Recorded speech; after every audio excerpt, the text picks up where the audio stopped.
It's very difficult. Well, there's a story about Napoleon.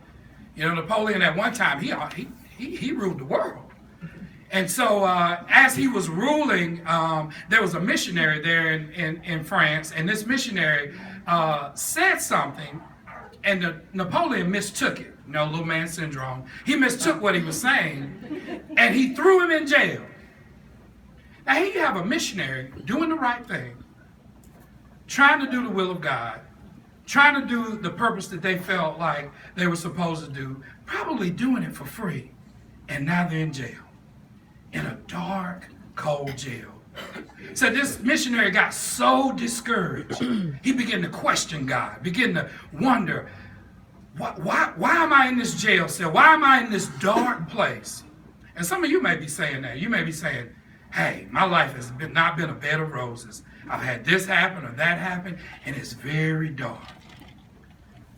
But for part of the day, in that dark cell, for this missionary, there was a little bit of light that was shining that cell.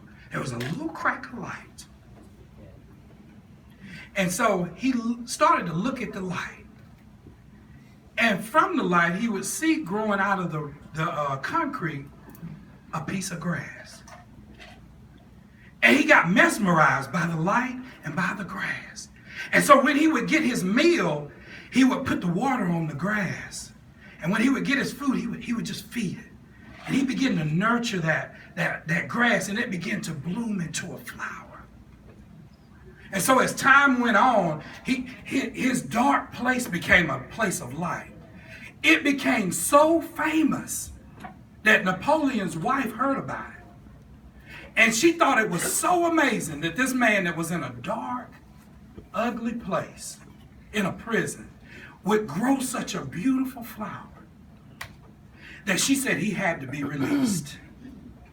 And what I'm trying to tell you today, if you will just look towards the light, if you'll look for the good in people, if you'll look for the positive in situations, if you'll just focus on the light, there's plenty of darkness around. And sometimes it's hard to see the light, but one thing I found out about light, it will penetrate through any darkness. And so I encourage you today as we acknowledge our volunteers, as we acknowledge them and just love on them and love on the great residents here at Heritage Court, look for the light in your own life. Look for the blessings. Look for the positive. And I guarantee you, that light is going to turn into something beautiful.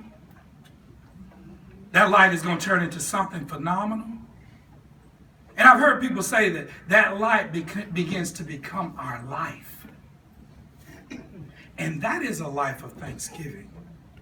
That is a life of thankfulness. And I haven't always been that way. But guess what? We have today.